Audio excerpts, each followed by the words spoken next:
And a lot of people think this is some political witch hunt. It is not. I have no time for any witch hunt. I have absolutely no time, no interest. Not in my nature. Not a vindictive person. No. I get angry, of course, sometimes, but the biggest fault I have is after I get angry, a few seconds later, I want to return to the anger. I don't even remember what I was angry about. That feeling is gone.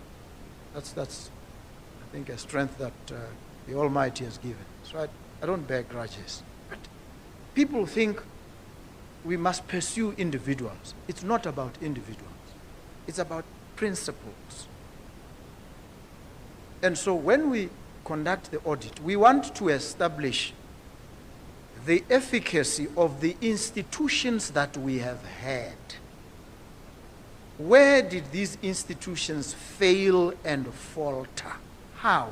How can we correct? How can we make these institutions better and more robust?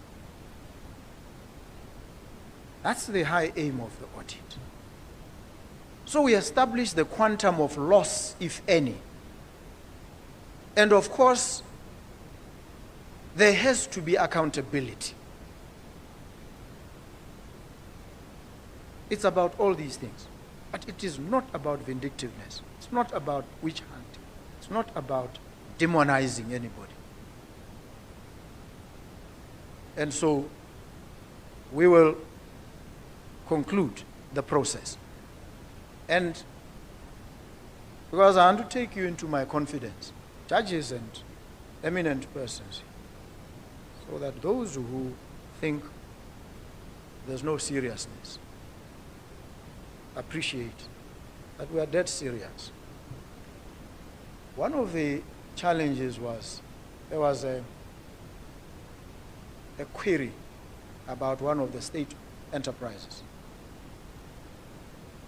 necessitating an audit, it was felt. The court came and said to audit just that one entity would cost 30 million pula. 30.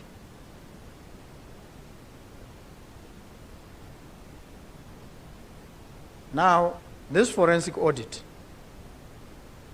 that we have to undertake,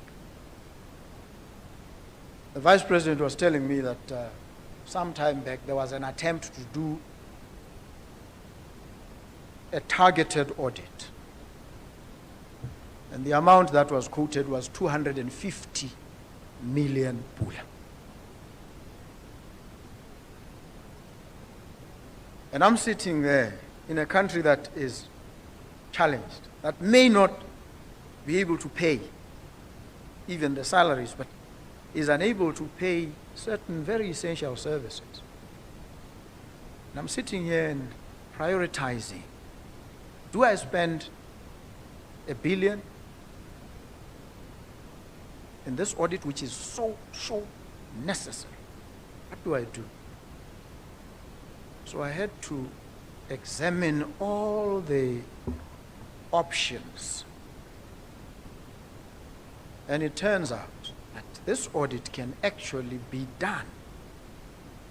And the quote I have now, which I'm going with, says we can do this whole thing for 4.5 million US dollars.